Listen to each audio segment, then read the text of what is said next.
Assalamualaikum warahmatullahi wabarakatuh. Shalom, Om Swastiastu, Namo Buddhaya, salam kebajikan bagi kita semua. Perkenalkan, saya Nela Syafira Eskolati dengan NIM G002418 dari kelompok B9. Saya akan mengerjakan laporan dari susulan praktikum anatomi 1.3. Sebelum lanjut ke pertanyaannya, mari kita membaca skenarionya terlebih dahulu. Seorang pria berusia 45 tahun datang ke rumah sakit dengan keluhan nyeri hebat di perut kanan atas yang menjalar ke bahu kanan. Pasien juga mengalami mual dan muntah setelah mengonsumsi makanan berlemak.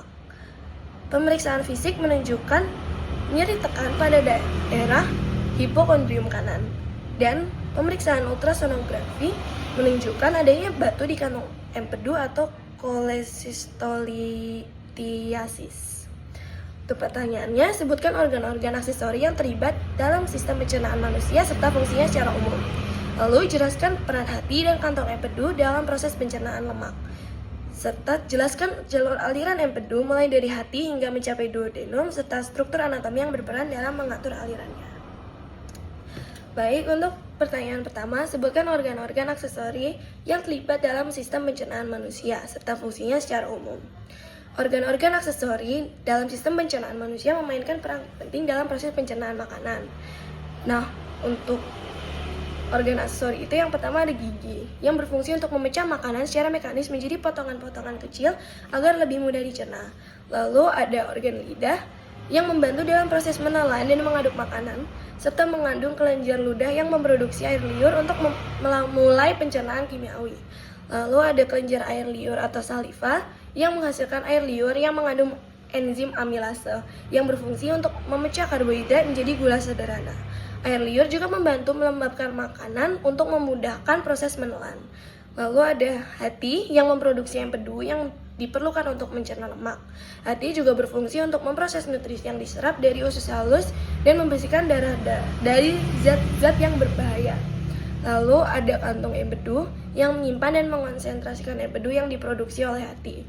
Saat makanan yang mengandung lemak masuk ke usus halus, kantong empedu akan berkontraksi untuk melepaskan empedu ke dalam usus halus guna membantu pencernaan lemak. Lalu ada organ pankreas yang menghasilkan enzim pencernaan seperti amilase untuk karbohidrat, lipase untuk lemak, dan tripsin untuk protein. Enzim-enzim ini disekresikan ke dalam usus halus untuk membantu proses pencernaan lebih lanjut. Lalu yang kedua, jelaskan peran hati dan kantong empedu dalam proses pencernaan lemak. Nah, untuk peran hati dalam pencernaan lemak, itu hati sendiri adalah organ besar yang berfungsi sebagai pusat metabolisme dan detoksifikasi dalam tubuh. Dalam konteks pencernaan, hati berperan dalam yang pertama produksi empedu. Hati menghasilkan empedu, cairan yang terdiri dari air, garam, empedu, bilirubin, kolesterol, dan berbagai zat lainnya. Empedu ini tidak mengandung enzim pencernaan tetapi berfungsi untuk mengemulsikan lemak, yaitu memecah lemak menjadi partikel-partikel kecil agar lebih mudah dicerna oleh enzim lain di usus halus. Lalu sebagai penyimpanan dan pengaturan nutrisi. Setelah makanan dicerna, hati juga berfungsi untuk menyimpan nutrisi yang diserap dari usus halus, termasuk vitamin yang larut dalam lemak yaitu ADEK, dan mineral seperti zat besi. Hati mengatur distribusi nutrisi ini ke seluruh tubuh sesuai kebutuhan. Lalu juga berperan dalam detoksifikasi. Hati membantu mengeluarkan racun dan produk sisa dari metabolisme tubuh. Zat-zat beracun yang dihasilkan selama pencernaan lemak dapat diubah menjadi bentuk yang lebih aman dan dikeluarkan dari tubuh melalui empedu. Lalu peran kantong empedu dalam pencernaan lemak. Kantong empedu adalah organ kecil yang terletak di bawah hati dan berfungsi untuk menyimpan empedu sebelum disalurkan ke usus halus. Peran kantong empedu dalam pencernaan lemak meliputi yang pertama penyimpanan empedu. Kantong empedu menyimpan empedu yang diproduksi oleh hati. Ketika makanan yang mengandung lemak masuk ke usus halus, khususnya duodenum, kantong empedu akan berkontraksi dan melepaskan empedu ke dalam saluran pencernaan. Lalu terjadi juga pengeluaran empedu ke usus halus. Setelah dilepaskan ke duodenum, empedu bercampur dengan makanan untuk membantu proses pencernaan lemak. Garam empedu dalam empedu bertindak sebagai emulsi yang memecah lemak menjadi tetesan kecil yang dapat dicerna lebih lanjut oleh enzim lipase dan dari pankreas. Lalu berfungsi sebagai pendukung penyerapan nutrisi. Selain membantu mencerna lemak, empedu juga berperan dalam penyerapan vitamin dan nutrisi lain dari makanan. Dengan memecah lemak menjadi partikel kecil, empedu memungkinkan penyerapan nutrisi seperti vitamin A, D, E, K lebih efisien di usus halus.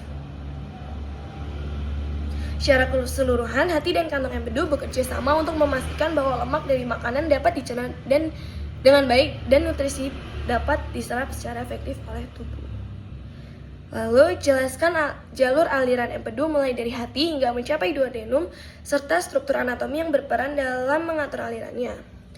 Jalur aliran empedu dari hati ke duodenum melibatkan beberapa struktur anatomi yang berperan penting dalam mengatur aliran empedu. Yang pertama itu ada produksi empedu di hati.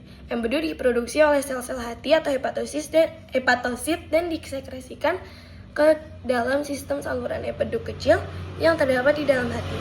Hati menghasilkan sekitar 800 hingga 1500 ml empedu per hari. Lalu yang kedua, lanjut ke ductus biliaris. Dari hepatosit, empedu mengalir ke ductus biliaris yang merupakan saluran kecil yang mengangkut empedu keluar dari lobulus hati. Ductus biliaris ini akan bergabung membentuk ductus hepaticus kanan dan kiri.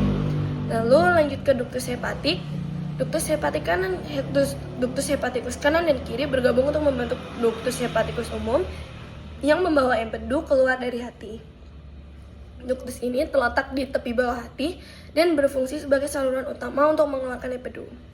Lalu berikutnya ke kantung empedu. Sebagian empedu disimpan dalam kantung empedu atau vesica velea yang terletak di bawah hati. Kantung empedu dapat menampung sekitar 30 hingga 50 ml empedu. Ketika makanan masuk ke lambung, hormon seperti kolesistokinin atau CCK merangsang kantung empedu untuk berkontraksi dan melepaskan empedu ke dalam saluran pencernaan. Berikutnya ke ductus cysticus. Ketika kantung empedu berkontraksi, empedu mengalir melalui ductus cysticus yang menghubungkan kantung empedu dengan ductus choledocus. Lalu ductus cysticus bergabung dengan ductus hepaticus umum untuk membentuk ductus choledocus. Ductus ini membawa empedu menuju duodenum, bagian pertama dari usus halus. Berikutnya ke papilla vateri. Di dekat duodenum, ductus choledocus bergabung dengan saluran pankreas dan memasuki usus halus melalui struktur yang disebut papilla vateri atau ampulla vateri. Di sini ada sphincter Oddi yang berfungsi untuk mengatur aliran empedu dan enzim pankreas ke dalam duodenum. Lalu ke duodenum, setelah melewati sphincter Oddi, empedu akhirnya mencapai duodenum di mana ia berperan penting dalam proses pencernaan lemak dengan membantu emulsi lemak agar dapat dicerna lebih lanjut oleh enzim-enzim pencernaan. Lalu, struktur anatomi yang mengatur aliran empedu, yang pertama itu ada hati, yaitu sebagai tempat produksi empedu. Lalu ada ductus biliaris, yaitu saluran kecil di dalam hati yang mengangkut empedu. Lalu ada ductus hepatik sebagai saluran utama yang membawa empedu keluar dari hati. Lalu ada kantung empedu yang menyimpan dan mengonsentrasikan empedu sebelum dilepaskan. Lalu ada ductus cysticus yang menghubungkan kantung empedu dengan ductus choledocus. Lalu ada ductus choledocus yang mengalirkan empedu dari kantung empedu dan hati ke duodenum. Lalu ada papilla vateri dan sphincter Oddi yang mengatur aliran empedu dan enzim pankreas ke dalam duodenum. Sekian yang dapat saya sampaikan, kurang lebihnya mohon maaf. Wassalamualaikum warahmatullahi wabarakatuh.